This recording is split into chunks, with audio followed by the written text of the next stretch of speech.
have a grateful heart, it means we have to learn to count our blessings. I'm telling you, pag uwi nyo ng bahay mamaya, isulat ninyo isa-isa. Ang dami ninyong makikitang ipagpapasalamat ninyo sa buhay ninyo. Okay? Count your blessings. What are the things that you are grateful for?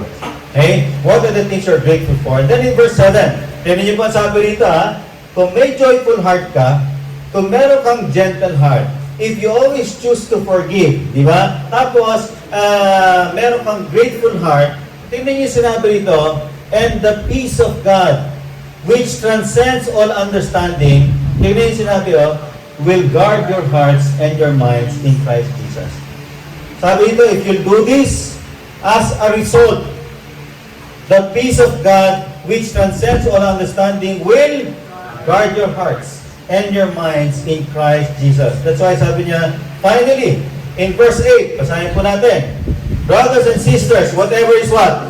True. Whatever is noble, whatever is right, whatever is pure, whatever is lovely, whatever is admirable, if anything is excellent or praiseworthy, think about such things.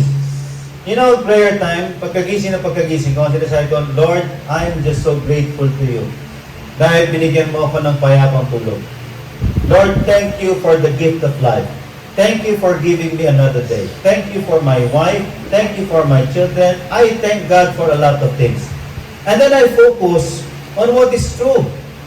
Diba? May mga pinagdadaanan ka. Ito ba yun? Makakarinig ka. Alam niyo, maraming marites sa buhay. Alam niyo, maraming magme-message sa inyo. Marami kayong makakausap. Maraming mga kung ano-anong sasabihin sa inyo. Totoo naman maraming marites. May Christian nga, tawag good Samaritans. Kung isipin nyo, makatotohanan ba ito? Tama ba ito? If it's not from God, don't entertain. Okay? Whatever is noble, di ba? Whatever is right, whatever is pure. Alam niyo po, isa lang sinasabi sa atin ng Diyos. If anything is excellent or praiseworthy, anything that is of the Lord, for the Lord, and will glorify God, you, sabi niyan, think about such things. And then now, in verse 9, anong sabi nito? Whatever you have learned or received or heard from me or seen in me, ito po ang pinaka-importante, put it into practice. You don't have to be a scholar. You don't have to be a theologian. You don't have to be a Bible scholar, a Bible study teacher. You don't have to be a seminarian. You don't have to go to Bible school. Ang sinasabi ito, basic. Sa dami ng binabasa natin, pinag-aaralan natin, sa dami ng narinig na natin, isa lang i-apply mo araw-araw. Malayo na mararating mo.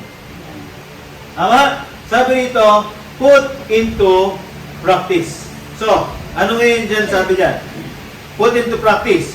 So, ano yung put into practice? It means we have to live an obedient heart. Sabihin nyo nga po, live an obedient heart.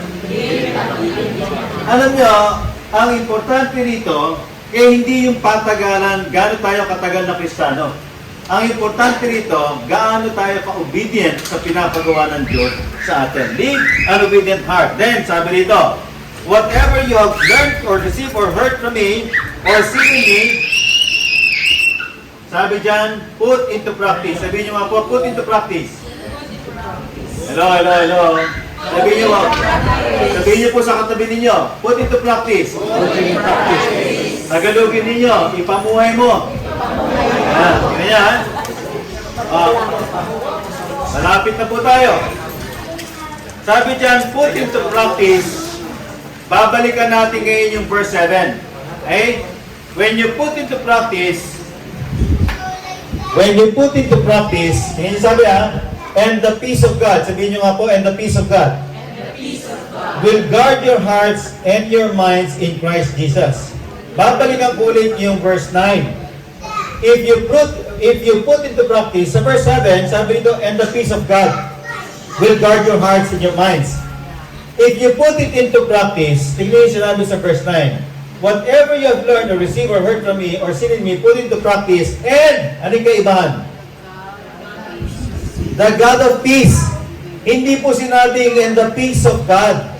when you apply, God Himself or the presence of God will be with you. Can you just imagine? Kahit ano pang pagdaanan mo sa buhay, kahit sino pang umalis o nawala sa buhay mo, ang pinaka-importante ngayon sa buhay mo is the presence of God itself. Put it to practice and the God of peace will be with you. There's no other thing more rewarding. Alam niyo po, mawala na ang lahat sa buhay natin. Pero kung nasa buhay mo ang presensya ng Diyos, I'm telling you, yun ang best life ever. Tama? So, ano pong natutunan natin? Dun sa new beginning or fresh start, anong dapat natin gawin? Start with the joyful heart. Can you say it again? Start with the joyful heart. Next is to model a gentle heart. And then of course, third is to what? Choose to have a forgiving heart. And then of course, develop a prayerful heart. And then have a grateful heart. And then live out an obedient heart. And the presence of God will be with you. Tayo po'y manalangin. Father, we just want to thank you once again and praise you for indeed it is your presence that we desire the most, O God. Father, we thank you for we believe that you have wonderful plans for each one of us. Alam mo, Panginoon, ang mga pinagdaanan namin, mga challenges namin, yung uncertainties ng aming buhay. Lord, alam mo po that on our own, we do admit that we can't accomplish anything apart from you. And so we pray, O God, that you help us every step of the way. We may have plans, but may be the one, Lord, to direct our path. Lord, I pray that each one of us will have a real encounter with you. That each one of us will enjoy having an intimate relationship with you. And Father, I pray that all of us, all of the individuals represented here today, O God, will live their lives in accordance to your will and ways, that they will be used mightily by you to bring people closer to you for your glory. Father, I pray and speak blessings for each one of them. May you bless the works of their hands, O God, that the people around them will just be so moved, be encouraged, and that they too will desire to have Jesus as their Lord and Savior, O God. Father, we thank you and we praise your holy name. This we pray in Jesus' name. Amen and amen. Maraming salamat po. Let's, parang kulang eh, parang bitin, no? The sound that saved a wretch like me.